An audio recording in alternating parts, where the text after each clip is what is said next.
going out. It's all sorted. We're going into town, just Slug and me. Oh, that's not his real name, by the way. He's had that nickname since infant school, when he came in from the sandpit with a slug on his tongue. Anyway, he's going to come and get me when he's ready. We're going to start the vaults and make our way up Bridge Street. It's going to be a messy one. The plan is to get absolutely hammered.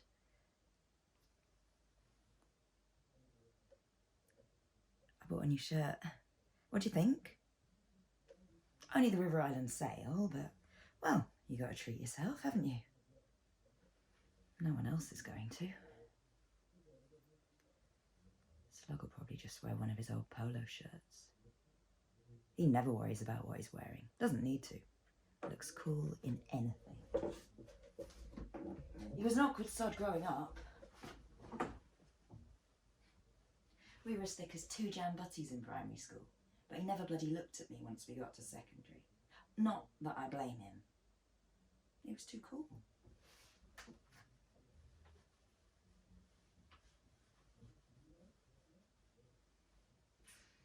He was one of those kids who'd have a sneaky fag behind the PE shed at lunchtime, skive off lessons, and draw cocks on the toilet wall. I used to have my lunch with my English teacher, which gives you a clear indication of where I fit in the pecking order. He's a good mate now, though, Slug. Always a fun night out with him.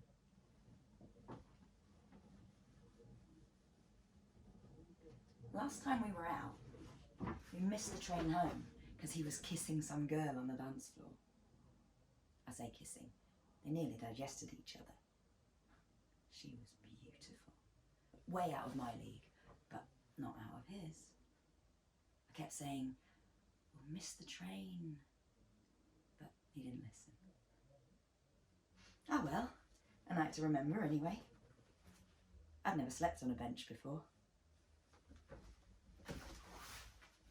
He's one of those people who just gets life. Do you know what I mean? Just grabs hold of life and squeezes it for all it's worth. You could never accuse Slug of not enjoying himself.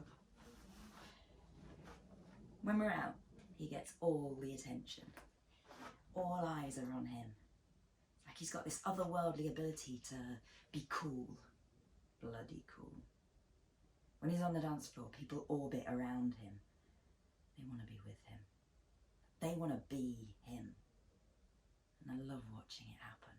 I just blend into the crowd and watch as all eyes lock on this creature, gyrating, throbbing with life, pulsating like a heartbeat.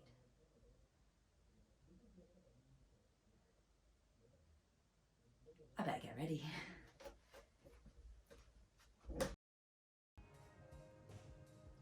This takes me back.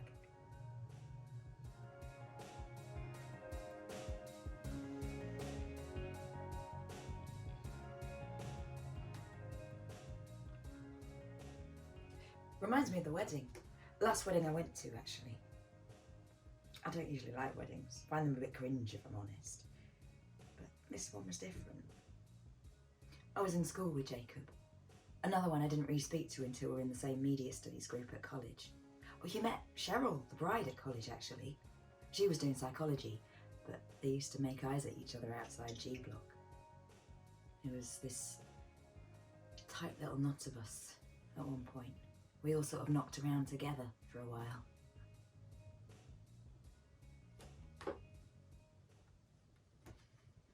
It wasn't like any other wedding I'd been to.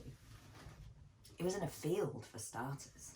When I got the invite, I thought, what kind of nutter gets married in a field? But it worked. When I got there, I understood. That's what they wanted. There were these big teepee sort of things, covered in flowers and vines, and they had this portable bar that sold all kinds of hipster stuff. They didn't have a vicar.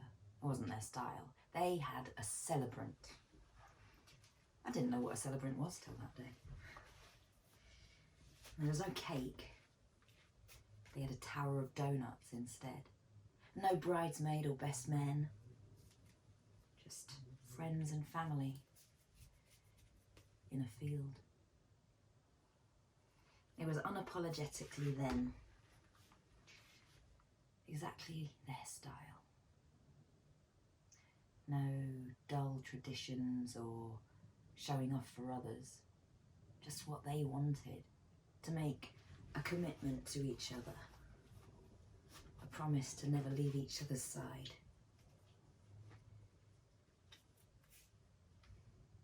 I thought that was lovely.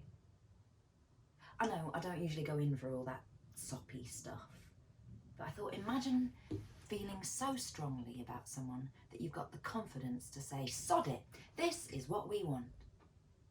Each other for the rest of their lives. Slug was there. He brought this girl. I don't think she liked us.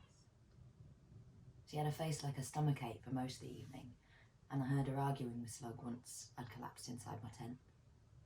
Next morning at breakfast, I asked Slug where she'd gone. He didn't seem that arsed. Oh, another thing they did, Cheryl and Jacob, they set up one of those joint Instagram accounts. It started at the honeymoon. At the night do, they handed out these little cards with the at on, so you could follow their adventure.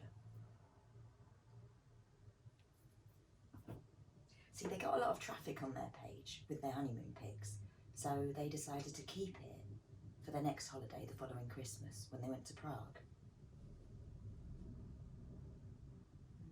Mad that so many people, even people they don't know, wanted to see their honeymoon pics. Not just mums and dads and mad old aunties, but people all over the world. Can you imagine connecting with someone halfway around the globe over your holiday pics?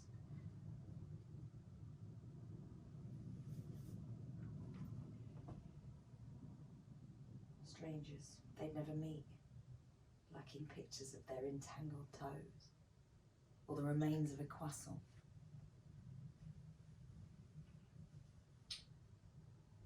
See, their followers just kept growing and growing. Now it's their job. Can you believe that? They actually get paid to go on holiday. I mean, it doesn't quite work like that. Cheryl does some supply TA work and Jacob picks up the odd shift at Nando's. They don't mention that on their page. But they get all their holidays for free. Sometimes up to 11 a year. These companies give them all expenses paid breaks, so long as they post about them on their account. They're like a fully fledged, glamorous Insta couple. Jammy sods. The beautiful attract good fortune. They've been everywhere. So lucky. Not like me, stuck here. Some weeks the furthest I go is to take the bins out. I noticed recently there's a new link on their bio now. All of me. You know, one of those fan sites. I did click on it, you know, just out of curiosity. And, well, they have nothing to be ashamed of. They're both really gorgeous, like magazine attractive. He's all muscles and designer stubble. She's a yoga skinny with a smile that would stop traffic. So why shouldn't they take advantage? They have rightfully joined the world of the beautiful, the envied and the admired. Where people don't shag anymore, they collab. We've all thought about it, haven't we? When we're strapped for cash. But who'd want to pay to watch me, looking like a sad old bowl of porridge? I bet Slugs had a look. He'd do well on that site.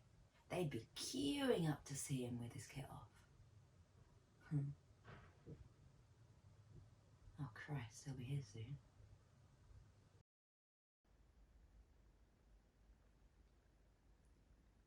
Leather Jacket's got a new TV. He's got it fixed on his wall so his living room looks like the bloody Odeon. I call him Leather Jacket because that is all you'll ever see him in. He lurks around the bins like a geriatric T-bird. I can see Margaret and Mike's from here too. You know, in lockdown, they had someone at their window every day. Their daughter, their son, their grandkids, nieces and nephews. So I wonder they didn't get reported. I mean, good that they've got this army of people willing to break the law to keep them company. Yeah, I was glad for them. But it did prickle a little bit. I was lucky. Isolation didn't really bother me. I love my own company. I've had plenty of practice. I read more books, tried new recipes. I loved it. People went balmy, didn't they? Because they couldn't see their mates. But I'm lucky with my lot because that is just the kind of relationship we have. We can go years without seeing each other. And then when we do, it's like no time has passed at all. After college, they all went off and did their own thing. Found relationships, had babies, moved away, got jobs. That's where the socials do come in handy. The wedding was the first time we were all together in years. I think it reminded everyone, me included, that there is nothing more valuable than a good set of mates. People you can talk to, laugh with, get drunk with. Tell them anything. Like in college. Things are different when you're younger though, aren't they? You got all that possibility ahead of you and you think you've got all the time in the world. And then you grow up and there's just this.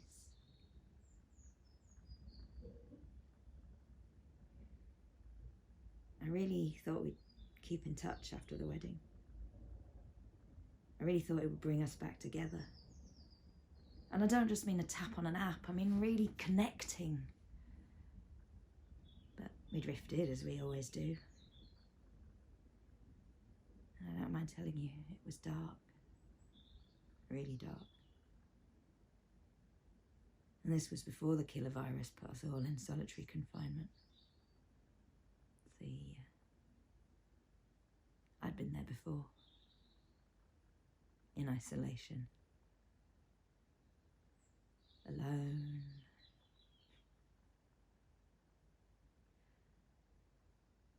You know, those days where it feels like everything you do goes wrong.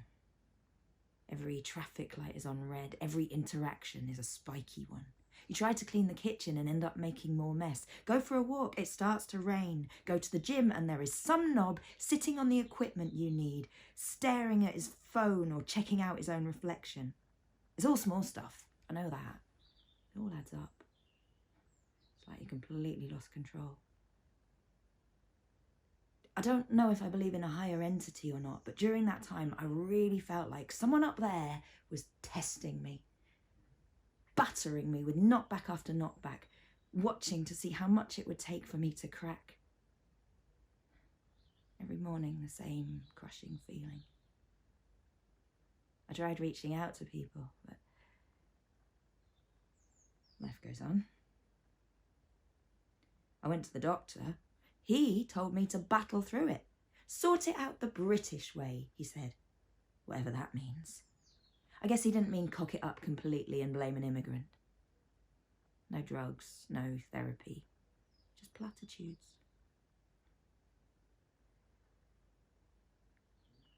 There was a winter where I decided to do something about it.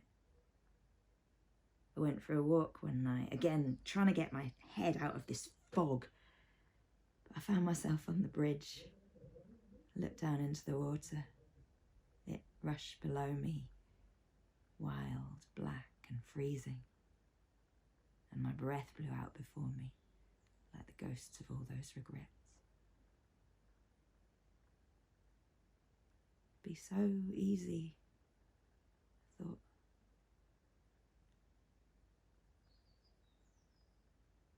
But also the hardest thing.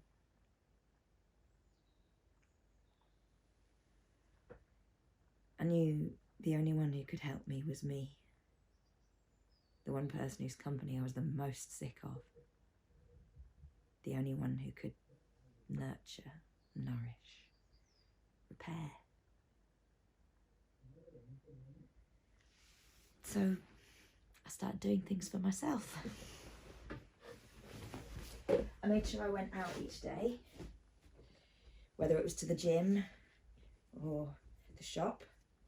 I started eating better, took long baths, made time to read and lay future plans. I even booked a couple of city breaks, went places I'd always wanted to go. I felt empowered for a while. I was getting out, taking control of my own life. I realised that if I didn't start doing things for myself, that I'd be missing out. And that's what I did. And I loved it.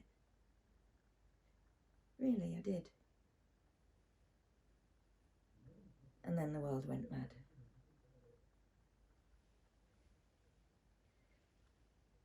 I felt nervous when I got sent home. I mean, we all did, didn't we? No one knew what the hell was going on back then. But I'd put so much effort into living my life, getting out into the world, and now I was being locked back up in my flat. I was scared it was going to happen again, that I'd be trapped in this headspace again.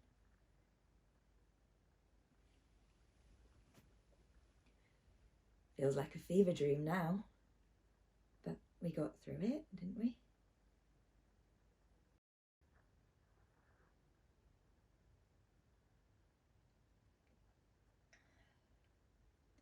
A few months ago, Slug appeared on my doorstep with a bottle of vodka. He'd been away for a bit, didn't say where, though I have my suspicions. He needed a place to stay, and I've got a spare room in the flat, so it was perfect. It was nice having a flatmate. We did loads together. Talked about school, bitched about the others. Most weekends we went out. I was never really one for nightclubs, but he converted me. It's like it's his natural habitat. We had such a laugh, and it felt so good after all that time.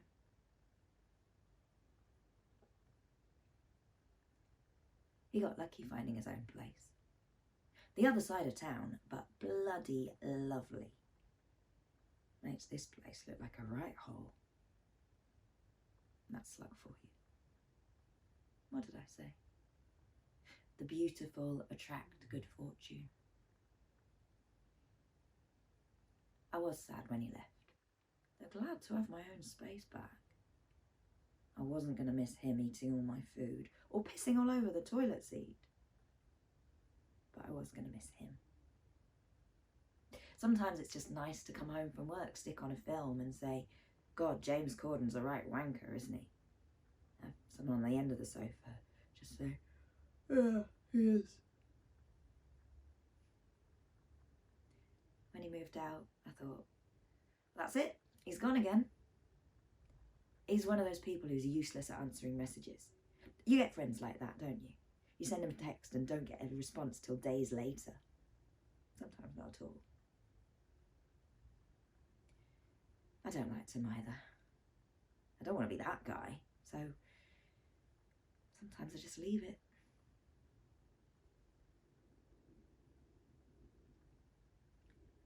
The others come and go. Cheryl and Jacob are off somewhere, collabing on camera in the Bahamas, I expect. Belle's got the kids now, and, well, none of us have heard from Julia since she moved to the Cotswolds.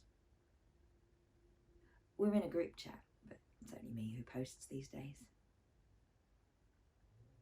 I thought about reaching out to him, actually, recently. It's 20 odd years since we first met, and I thought it'd be nice to do something. I thought they could all come here, and I'd make cocktails, and we'd tit about and listen to music, like we used to. Our friendship used to be so vibrant. It boiled with in-jokes and teasing and flirting and comforting and full-scale arguments over the smallest of things.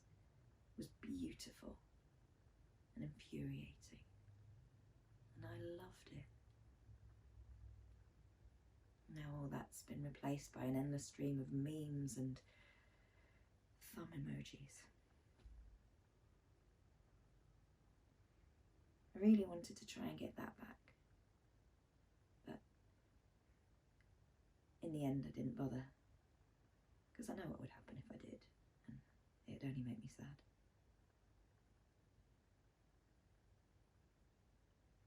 I've been looking forward to tonight. It's been a tough week. Work has been insane. And, well, you don't need to hear about all that. Let's just say I am looking forward to a drink, a vent, and a bloody good night with my mate. He'll probably pull. He usually does. There was one time we went out. He disappeared for over an hour. Next thing, he's being dragged out the toilets by security with his... That's probably him. He's probably running late. Can't get a taxi, or he's lost his keys. Or he's probably not coming. That's more like it. I don't need to check that message. I can tell you what it says without looking. You're not going to believe this. Big drama. Really gutted, mate. We'll catch you another time. It's just Slug. It's just how he is. This is the 5th time I've tried to see him. The first time, he'd completely forgot. Fair enough, one of those things. The second, he had to take his mum's dog for a walk. I'll let you rate that excuse. The third was some kind of food poisoning. And the fourth, well, he didn't have a reason for that one. He just didn't turn up. There's part of me that wants to believe it's true, that he lives such a chaotic life that one night out with a mate is an impossible expectation. But a bigger part of me knows that something more interesting has come along each time. Someone wilder. Someone more exciting. You know what? It's fine. I'm fine. I'm bloody knackered anyway, and a night in front of Netflix is just what I need. I'll be alright.